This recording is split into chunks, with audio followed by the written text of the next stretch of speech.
오미크론 변이는 전파력은 큰 대신 이른바 중증화율은 낮은 것으로 알려졌습니다. 하지만 환자가 급증하면 피해가 커질 수 있습니다.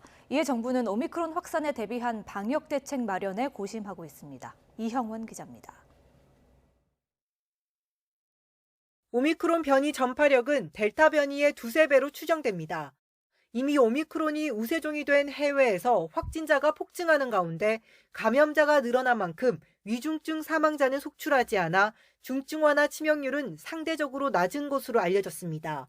통계적으로도 그렇고 오미크론이 폐 손상을 좀 덜 일으키기 때문에 중증 위험률이 좀 떨어진다라는 추가적인 동물 실험 단계이긴 하지만 뒷받침해 줄 수 있는 기전이 될 것 같고요.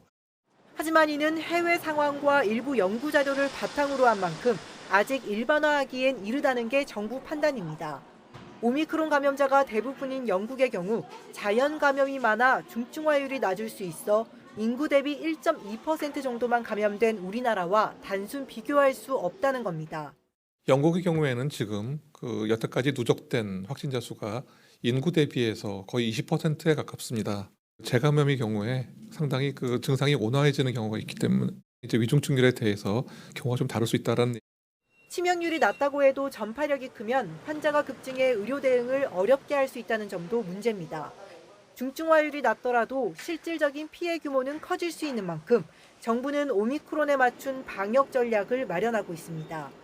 우선 확진자 급증에 대비해 신속 항원 검사를 확대해 감염 여부를 빨리 확인하는 방안이 검토 중입니다.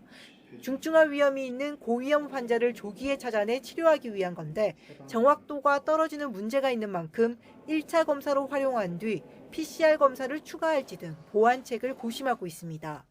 오미크론 변이주의 특성은 상기도에서의 증식이 굉장히 활발하고 감염 초기라 할지라도 배출량이 많아서 신속 진단 키트로 충분히 진단이 가능할 것으로 보이고요.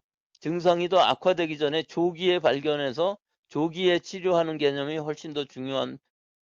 또 오미크론 확산으로 무증상 경증 환자가 급증할 수 있는 만큼 재택치료 시스템 안정화에도 주력할 방침입니다. 이를 위해 정부는 지역사회에서 재택치료 환자를 감당할 수 있도록 의원급까지 코로나19 환자를 볼 수 있게 관련 정보를 공유할 계획입니다. YTN 이영훈입니다.